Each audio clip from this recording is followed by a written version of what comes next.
सर्वांचे शब्द सुमनांनी एकदा स्वागत करते।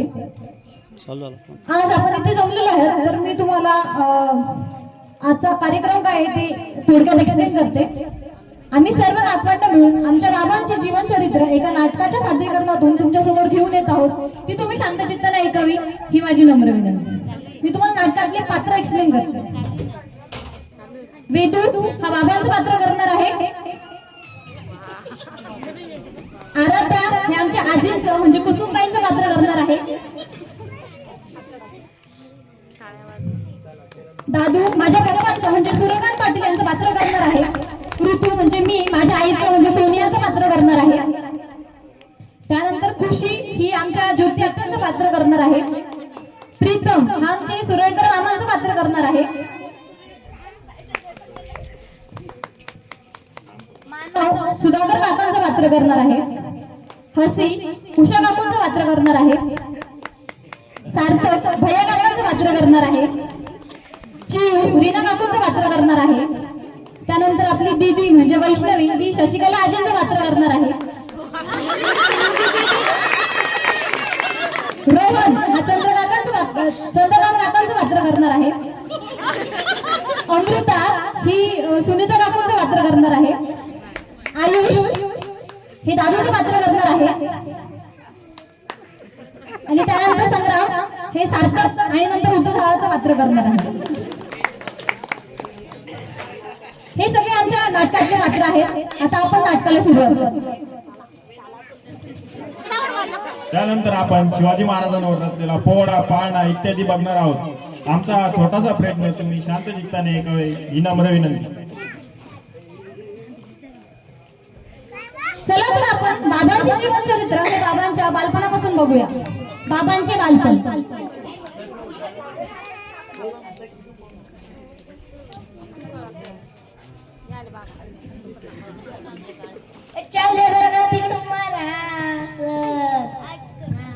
अरे थांबा थांबा थांबा थांबा थांबा अरे थांबा बाबा हो थांबा। आपण घोडसवारीला जाऊया।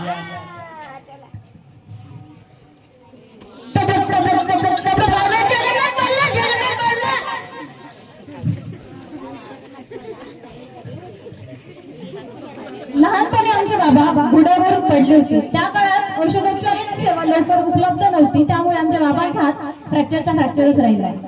आपल्याला साधं खर्चडलं किंवा थोडीशी जखम झाली तरी सुद्धा आपल्याला व्यवस्थित कामं करता येत नाही, पण बाबांचा अख्खा हात फ्रॅक्चर असताना सुद्धा बाबा प्रत्येक कामामध्ये अतिशय निपुण होते।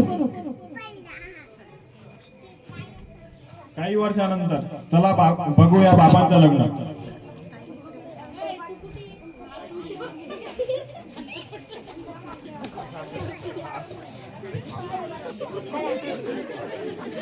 शुभमंगल सावधान। आमच्या आजीचे नाव कुसुमबाई होतं। आमच्या आजी अतिशय प्रेमळ होत्या। त्यांना एकूण 4 अपत्य झाली, 3 मुले व 1 कन्यारत्न। प्रथम सूर्यकांत पाटील म्हणजेच पप्पू काका, 2 नंबर ज्योती आत्या, 3 नंबर सुधाकर काका, 4 नंबर अजित पाटील म्हणजेच भैया काका। मानव हा समाजशील प्राणी आहे। आपण समाजातून देणं लागतो, म्हणून समाजासाठी आपलं कर्तव्य आहे ही जाणीव नेहमी बाबांनी आम्हाला करून दिली। बाबांनी त्यांच्या कार्यकाळात खूप उल्लेखनीय कार्य केले। त्यातलं एक कार्य म्हणजे सावित्रीबाई फुले शाळेची स्थापना। बाबांनी व गावातल्या जबाबदार व्यक्तींनी मिळून सावित्रीबाई फुले शाळेची स्थापना केली। ते आपण नाटकाच्या सादरीकरणातून बघूया।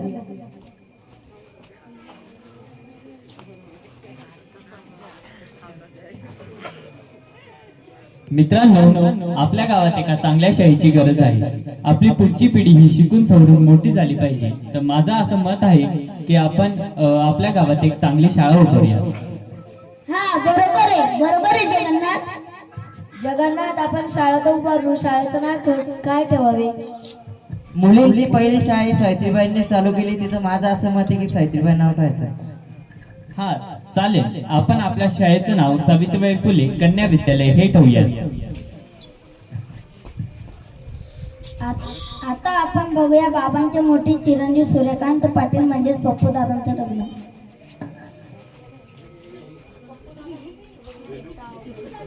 शुभमंगल सावधान। अशा प्रकारे त्यांची मोठी सून सोनिया घरात आली. त्यांना 2 अपत्य झाले. तुझ्या वेदा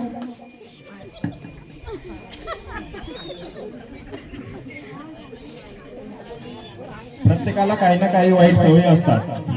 तसेच आमच्या ऐकण्यात आले की बाबाला दारू पिण्याची सवय होती. आजीला ही सवय आवडत नसे.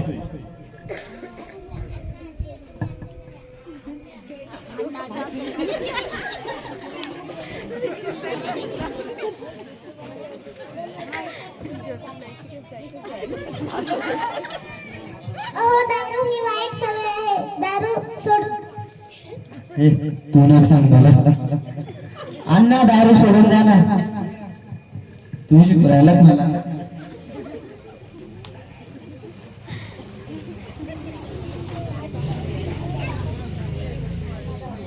दारू ही अशी सवय आहे की ती सुटत नाही. पण आश्चर्याची गोष्ट म्हणजे आमच्या बाबांची दारू सुटली. आता आपण बघूया आमच्या बाबांची दारू कशी सुटली. आमचे मामा वारकरी संप्रदायातले, त्यामुळे आम्हा सर्वांना हरिपाठाची सवय लागली. पिशोर येथे अत्यार मामांच्या घरी घरभरणीचा कार्यक्रम होता. तो कार्यक्रम तब्बल 15 दिवस चालला. त्यावेळी आजी व बाबा पहिल्यांदाच अत्त्यांकडे 15 दिवस मुक्कामी थांबले. या गोष्टीचा अत्त्यांना फार आनंद झाला. चला आपण हे नाटकाच्या सादरीकरणातून बघूया.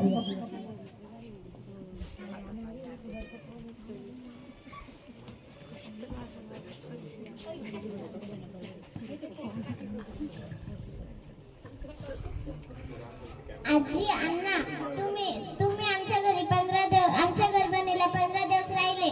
आम्हाला खूप चांगलं वाटलं. आम्हाला खूप चांगलं वाटलं. मी मनापासून तुम्हाला धन्यवाद करते. मलाही खूप आनंद झाला. ज्योती, गरबणीचा कार्यक्रम खूप छान होता. अण्णा दारू ही खूप वाईट गोष्ट आहे. तुम्ही दारू सोडा. हो पाहुणे, तुमच्या शब्दाखातर आजपासून मी दारूला हातही लावणार नाही.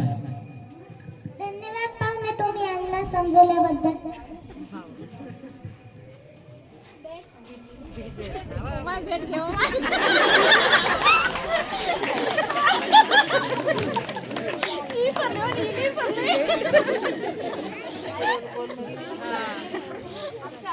आजींच्या मनात सुधाकर काकांच्या लग्नाचा विचार आला. तो त्यांनी शशिकला आजींसमोर सांगितला. त्या दोघी एकमेकींच्या नात्याने जावं असल्या तरी सुद्धा सख्या बहिणीसारख्या वागत असत.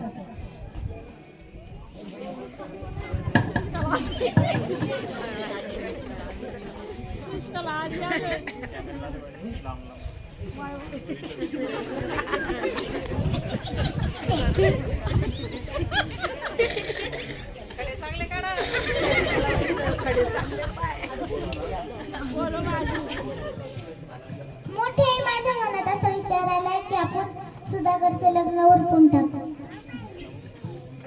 हो कुसुम, मला पण असंच वाटतंय. आपण लवकरात लवकर सुधाकरचं लग्न करायला पाहिजे. तुम्ही माझ्या मनातलं बोलले. हो, तर मग तुम्ही कधी निघताय मुलगी बघायला? लवकरात लवकर निघा. चालेल मोठे आई. तुम्ही माझ्या मोठ्या बहिणीसारख्याच आहात. हो कुसुम, तू पण माझ्या छोट्या बहिणी सारखीच आहे.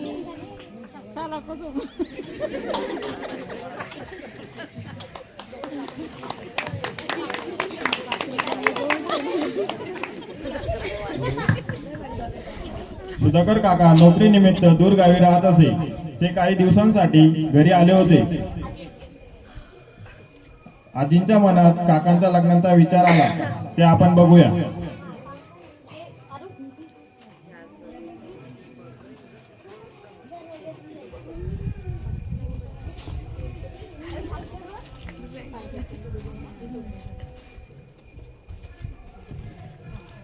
सुधाकर, तुला किती दिवसांसाठी सुट्टी आहे? 4-5 दिवसासाठी आहे. आम्ही दोघींनी असं ठरवलंय की तुझं लग्न लवकरात लवकर उरकावून टाकू. चालेल चालेल, तुम्ही जसं म्हणता तसं करा. तर मग तुम्ही उद्या मुलगी बघायला निघून जा. हो चालेल. आम्ही उद्या जातो. हो ठीक आहे. तुम्हाला उद्या उशीर झाला तर मुक्काम करून ठेव. ठीक आहे मोठे. ठरल्याप्रमाणे आजी व सुधाकर काका मुलगी बघायला निघाले.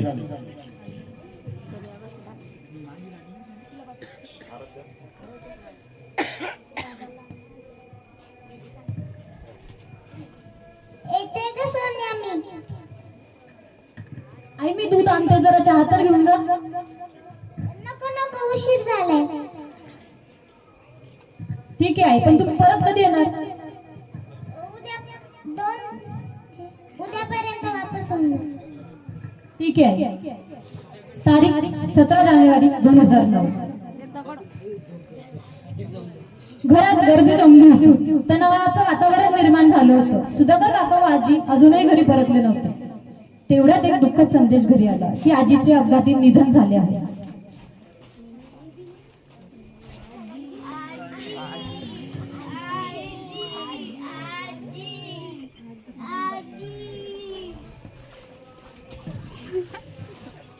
वाटले नव्हते कोणालाही असे अघटित घडून जाईल. चालता बोलता देव आमच्या आजीला घेऊन जाईल. माणुसकी स्नेहाची ज्यावेळी चर्चा होईल त्यावेळी सर्वात पहिली आठवण आजी तुझीच येईल.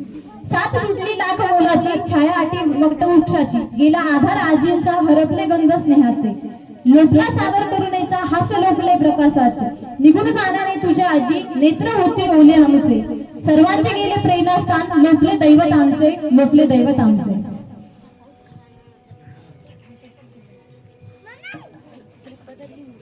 आजीच्या जाण्याने पाटील कुटुंबावर दुःखाचा डोंगर कोसळला.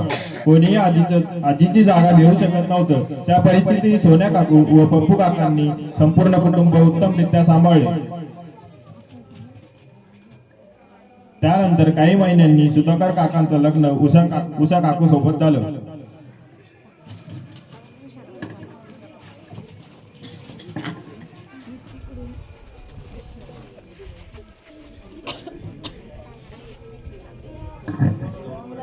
शुभमंगल सावधान.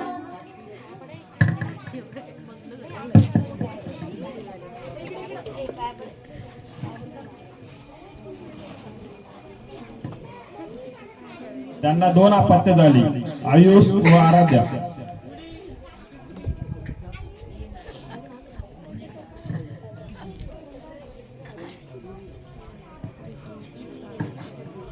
आमच्या आजी गेल्यानंतर आमच्या मोठ्या आजी म्हणजे शशिकला आजींनी आमच्या आजीची कमी भरून काढली. त्यांच्या नावाला आमचीच आजी दिसते अजूनही. आमच्या व्यतिरिक्त बाबांची जास्त काळजी कोणी घेतली असेल तर ती आमची दुसरी कुटुंब म्हणजेच शशिकला आजी, चंद्रकांत काका, सुनीता काकू व दादू सार्थक यांच्याशिवाय आमचे कुटुंब अपूर्णच. बाबा त्यांच्या घरी बराच वेळ जात असत. बाबांचा बऱ्यापैकी वेळ त्यांच्या घरी काढत असत. हे आपण नाटकाच्या सादरीकरणातून बघूया.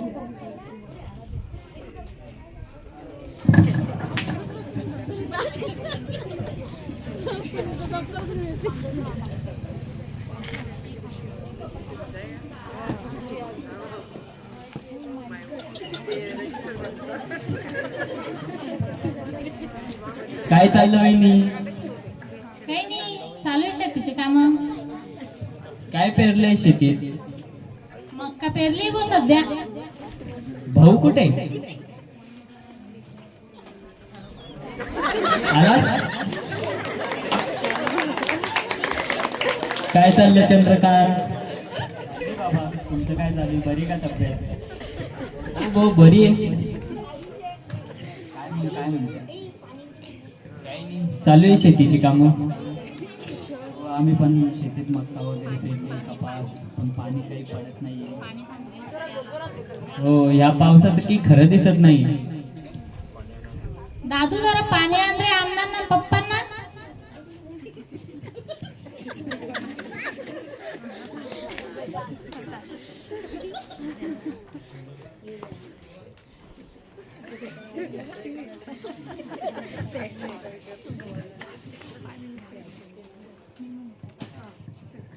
भैयाने काय पेरलंय मग शेतामध्ये?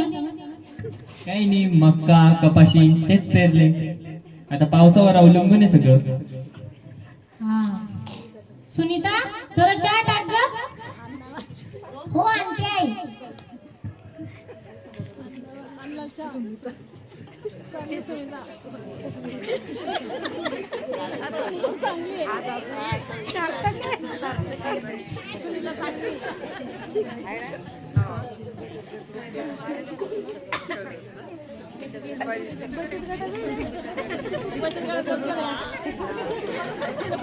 आता या पावसामुळं खूप नुकसान झालंय शेतीचं.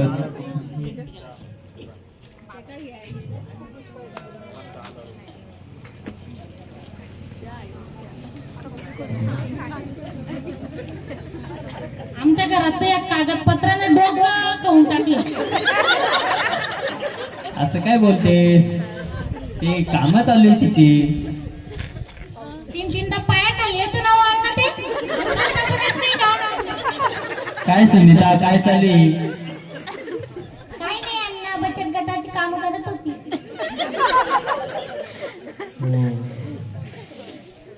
काय आता या दुष्काळानं तुमचं पण नुकसान झालं असेल.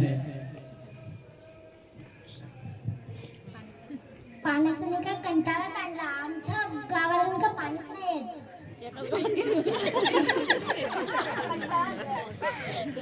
पाहू आता नशीब.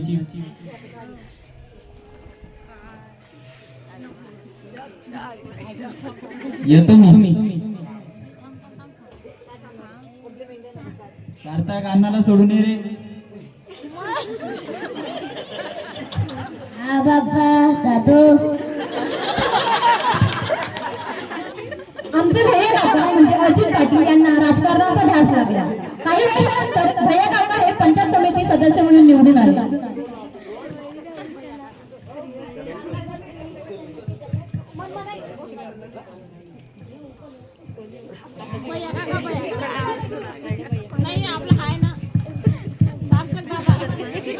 अजित पाटलांचा विजय असो. अजित पाटलांचा विजय असो. अजित पाटलांचा विजय असो.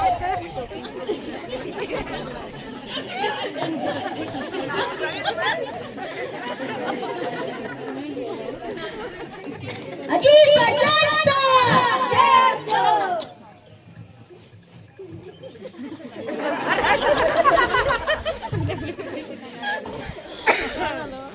अजित पाटलांचा.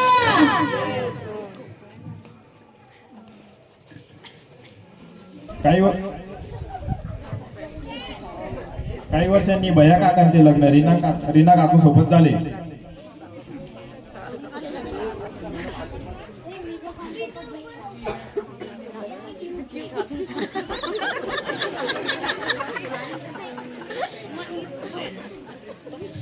शुभमंगल. सावधान.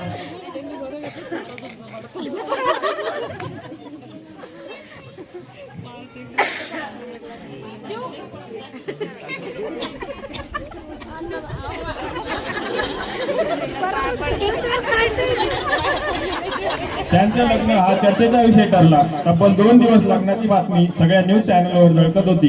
हे लग्न फक्त 200 रुपयात पार पाडलं. नंतर त्यांना एक अपत्य झाले, तो म्हणजे संग्राम.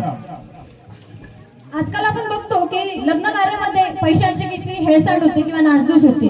पण 200 रुपयात लग्न पार पाडून काका व काकूंनी समाजापुढे एक नवा आदर्श उभा केला. आमचे बाबा अष्टपैलू व्यक्तिमत्व, कॅरम, बैठे खेळ, जनरल नॉलेज, राजकारण याचं सखोल ज्ञान आमच्या बाबांना होतं. चला तर बघूया बाबांनी त्यांच्या नातवंडांसोबत घातलेले काही क्षण.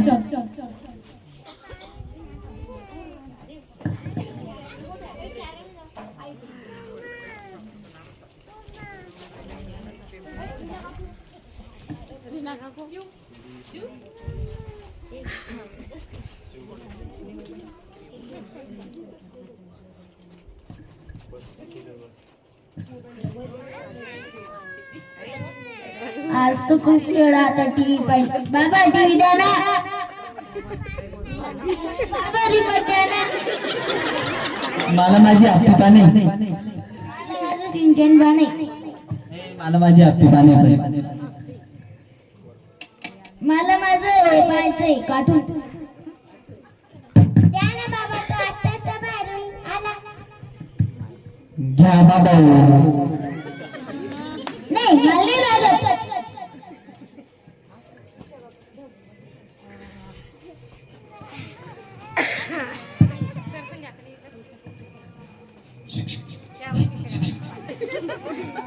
छान छान मोठीचं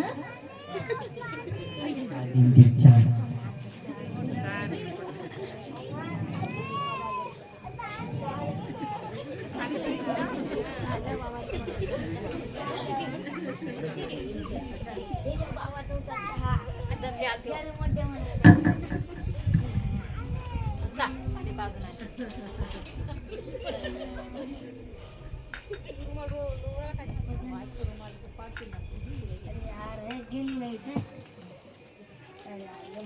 आज लय लाईट गेली आलेच बोर होतो. बाबा चला ना आपण खेळू कॅरम. हा तुम्ही कॅरम आणा आपण खेळू. सगळ्यांना बोलव. संग्राम मोदी दादा चला आपण कॅरम खेळायला. हा, कॅरम बाबा पास कर गोट्या कुठे संग्राम. हा गोट्या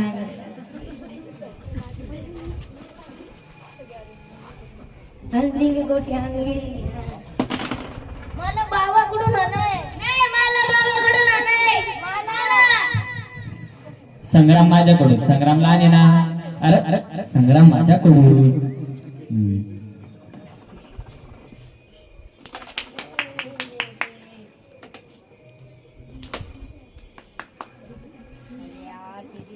उकली उकली उकली दादा खेळ आपल्या आता 3च बाकी.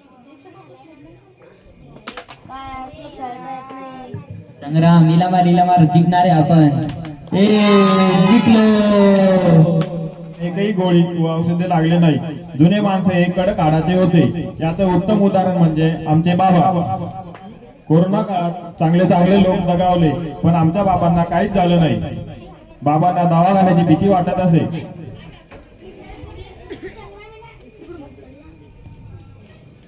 लॉकडाऊन नंतर मात्र बाबांची तब्येत थोडी बिघडली पण त्यांच्या परिवाराने त्यांची उत्तम काळजी घेतली. सोन्या काकू, रीना काकू व उषा काकू यांनी बाबांची उत्तम देखरेख केली व बाबांना ठणठणीत बरे केले.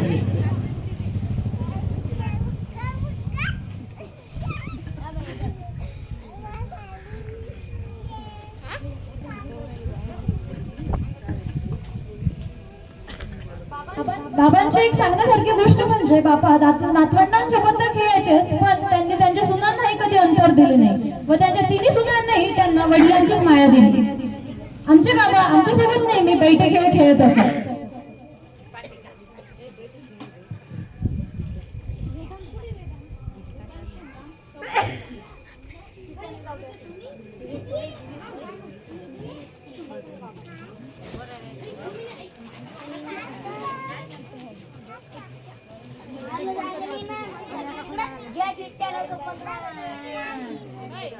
लॉकडाऊन मध्ये पाटील कुटुंब एक सिल्लोडला एकत्र आले. एकत्र कुटुंब पद्धतीचं उत्तम उदाहरण म्हणजे पाटील परिवार. बाबा त्यांच्या परिवारासोबत कॅरम, पत्ते, चिट्ट्या इत्यादी बैठे खेळ खेळत असे.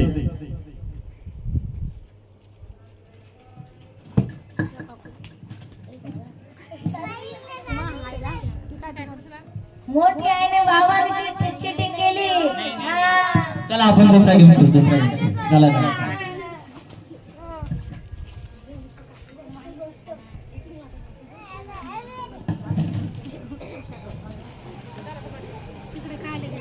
बाबा कॅरम अतिशय उत्तमरित्या खेळायचे. बाबांनी कॅरम मधले ग्रँड मास्टर्स व पत्त्यांमध्ये ग्लॅमरन्स आमच्या घरात तयार करून ठेवले होते. चला तर आपण बघूया बाबा व त्यांच्या नातवंडांची एक छोटीशी गोष्ट.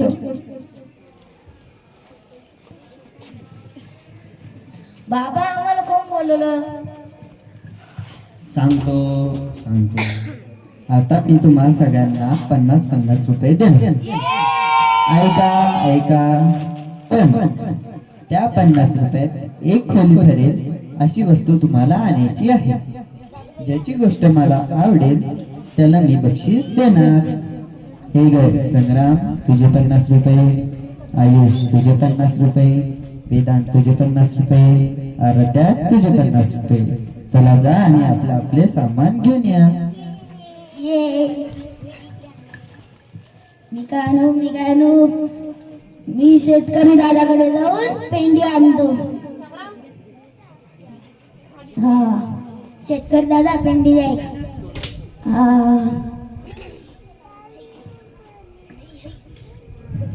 आता घरी व मलाच बक्षीस भेटणार.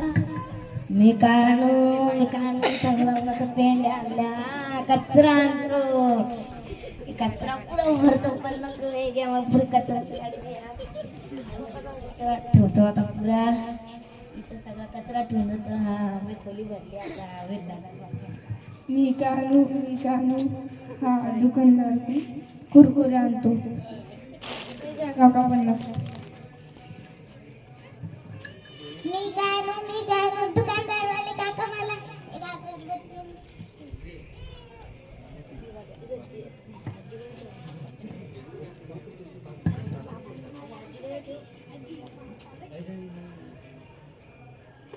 अगरबत्ती.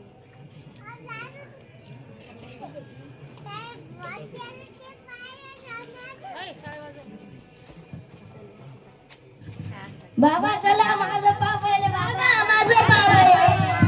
आधी संग्रामला आधी पैसे दिले होते ना. संग्राम काय आणलं तू? अरे अरे अरे अरे बाप.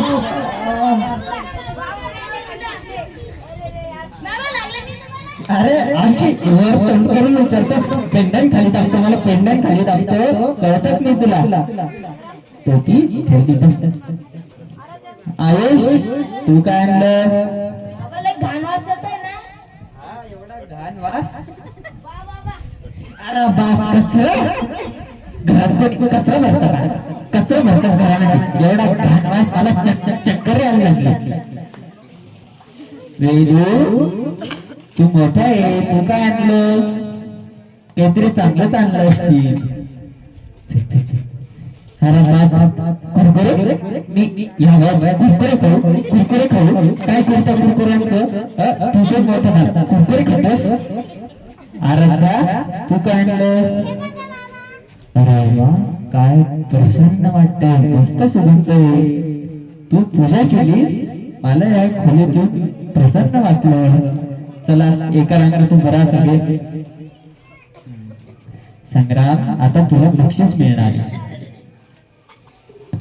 पेंड्यात खाली दाबलं, मला पेंड्यात खाली दाबलं. तू मला कचऱ्याच्या खाली घाण खाली करून ठेवलं पुरी. तू एवढा मोठा झाला तरी कुरकुरे खातोस. हे काय? अरे द्या इकडे. हा आता मी तुला बक्षीस देणार. थांब. हा आता तुम्हाला सगळ्यांना प्रश्न पडला असणार, मी तिला बक्षीस का बरं दिलं? तिने मस्त देवाची पूजा केली, प्रसन्न वातावरण तयार केलं. एकाने कचरा भरला, एकाने गवताच्या पेंड्या आणल्या, एकाने कुरकुरे भरले. काय तुम्ही जा आता सगळे. ह्या गोष्टीचं तात्पर्य एवढंच की पैशांचा सदुपयोग कसा करायचा हे आम्ही ह्या गोष्टीतून दाखवलं. म्हणजे पैशांचा वाईट मार्गावर उपयोग न करता चांगल्या मार्गावर उपयोग केलेला कधीही चांगला असतो. कशी वाटली मग तुम्हाला सगळ्यांना गोष्ट? एकदा काय होईल सगळ्यांना?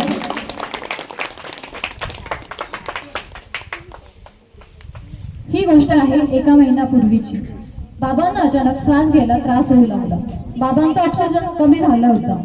आताही बाबांना दवाखान्याची भीती वाटत होती. एक प्रकारचं दडपण बाबांच्या मनात बसलेलं होतं. तरीही भैया काका व पप्पांनी मिळून 7 क्विंटलचा ऑक्सिजन सिलेंडर बाबांसाठी घरातच लावून ठेवलेलं होतं. डॉक्टरांच्या सल्ल्याप्रमाणे बाबांवर औषधोपचार चालू होते.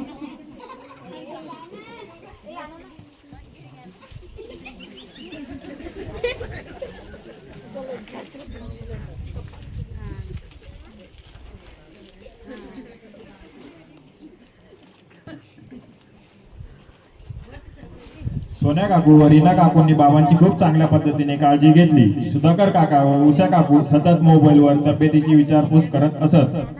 आजकाल आपण बघतो की वयोवृद्धांची किती हालअपेष्टा होतात, पण बाबांचं मुळात भाग्य त्यांच्या शेवटच्या क्षणापर्यंत त्यांचा परिवार त्यांच्या सोबत होता.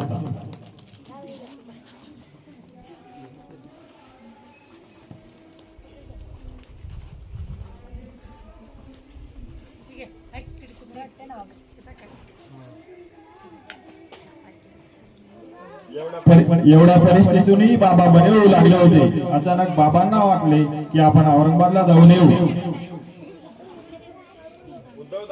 उद्धव दादा व सुधाकर काका बाबांना गाडी घेऊन न्यायला आले. दुसऱ्या दिवशी सकाळी बाबा औरंगाबादला निघताना सोन्या काकूंनी त्यांच्या पाया पडल्या. अचानक बाबांच्या डोळ्यात पाणी आले. ही गोष्ट आश्चर्याची होती. हे आपण नाटकाद्वारे बघूया.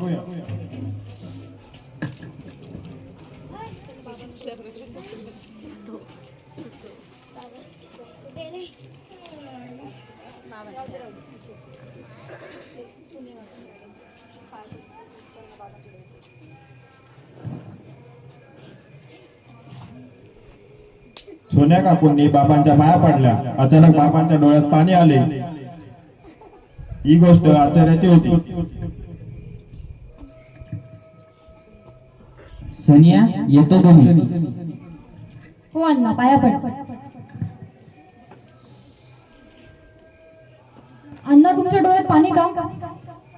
मला आता माझं काही खरं वाटत नाही. असं काय बोलता अण्णा? आपल्याला जो ऋतूचं लग्न करायचंय. तुम्हाला 2 दिवसात ठणठणीत बरं होऊन परत सिल्लोडला यायचंय. मी तुम्हाला परत सिल्लोडला आणते की नाही बघा. हो, मी नक्की परत येईन. चला बाबा निघूया.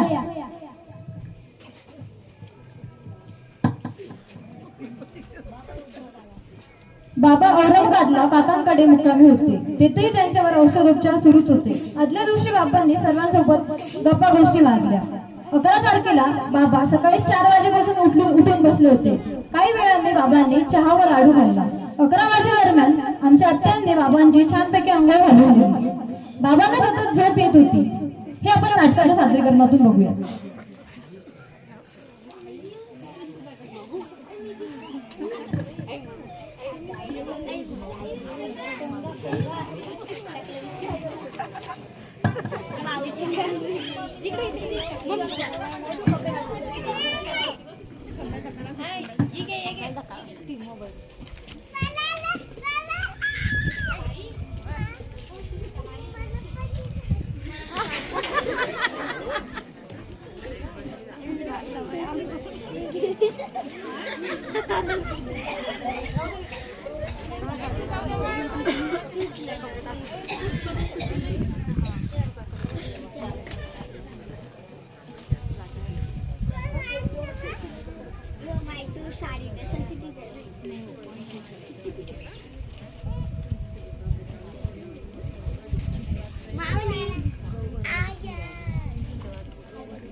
अण्णा, तुम्ही झोपेच्या गोळ्या घेतल्या का? नाही रे, मी झोपेच्या गोळ्या नाही घेतल्या. अण्णा, जेवण करून घ्या. तुमच्या आवडीचाच ठेचा आणि कढी बनवली आहे. जेवण करून घ्या. हो, करतो नंतर.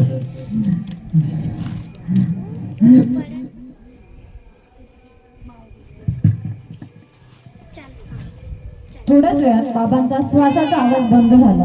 तो बाबांचा अखेरचा श्वास होता.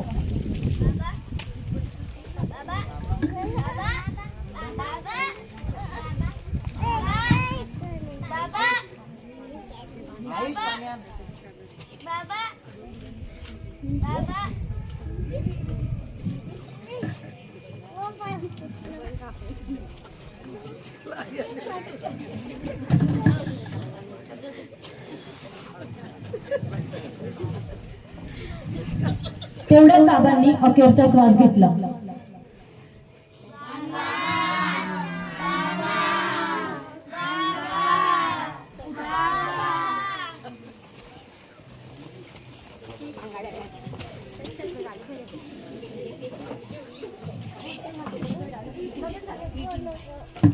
नको नको काय आता सहवास जरी नसला तरी स्मृती सुगंध देत राहील. जीवनाच्या प्रत्येक वळणावर बाबा आठवण तुमची येत राहील. बाबांच्या छायेविना सर्व काही वाटे अपूर्ण, कोणत्याही तरी संपत्तीने सुद्धा न होई ही पोकळी संपूर्ण.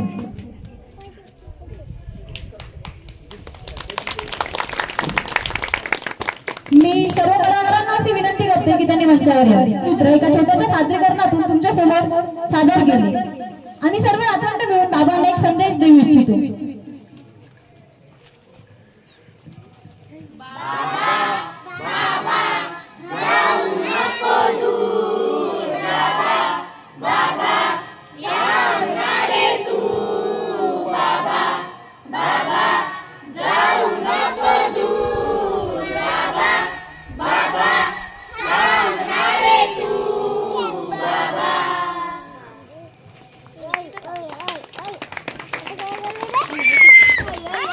बाबांच्या जीवनचरित्रावर सादर केलेले हे नाटक आम्ही बाबांच्या व आजींच्या चरणी समर्पित करतो. मी सर्वांना अशी विनंती करते की आपण बाबांना एकदा भावपूर्ण श्रद्धांजली देऊया. सर्वांनी भावपूर्ण श्रद्धांजलीसाठी उभे राहा.